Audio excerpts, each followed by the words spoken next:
Hello guys, welcome to this video tutorial. Another video na naman tayo. And to this video, we are going to discuss on the Java output. So let's get into it. So open natin yung NetBeans natin. So gagawa tayo ng bagong file, ng bagong project. Pangalanan natin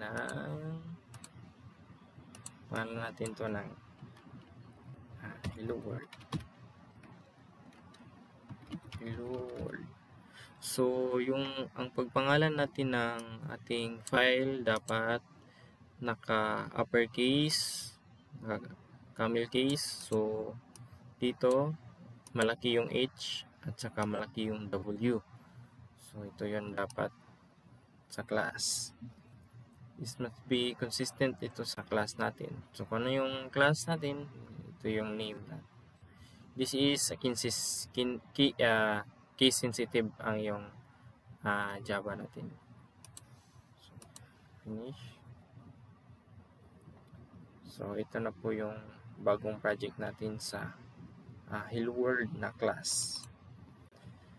So, dito, gagawin natin ngayon is tuturuan ko kayo kung paano mag output. So, sa previous natin na video ay gumawa tayo ng system.out.println. Tapos dito is hello world. So in the previous video we have this what to call this method. So try natin mag-run. So ito po yung output niya. So in the previous video we use this method to output values. So in this case we have value na strings or a text. So ang ginagawa niya mag-output lang ng text. So meron din tayong ang ibig sabihin pala nito ng println is meron itong yung output niya is parang yung word dito pagkatapos siya mag-output niyan, meron siyang new line. So bali yung cursor niya nandito na sa baba. So yan, mag-add siya ng new line. So bali ang output niya magganito. So meron siya sa baba. So ayan. So meron din tayong we'll try some text. So output.println I am Jeff. So ayan, try natin i-print natin. So ayan. So yung println na method ito ay pagkatapos niyang mag-output ng hello world, yung cursor niya is nandito na sa baba. So pag i-print niya yung I am Kuya Jeff, tapos gumamit siya ng println na method, so di-display niya sa baba. So ganito.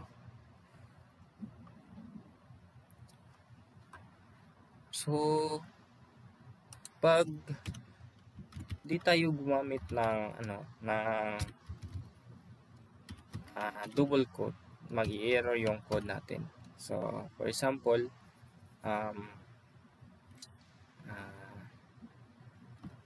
hello. So ayan, napansin nyo walang double quote. So pag ganyan, so mag-i-error yan. So hindi yan mag-output. So anyway, so ayan, meron siyang exception. So mag-i-error siya. So pag ilagay natin ng double quotes, so ayan. So ayan, nagdi-display na siya ng hello kuya. So meron din tayong tinatawag na print, yung system.out.print. So meron din tayong print na method. So yung print na method is wala siyang new line. So hindi siya mag-add ng new line. So try natin, hello, and then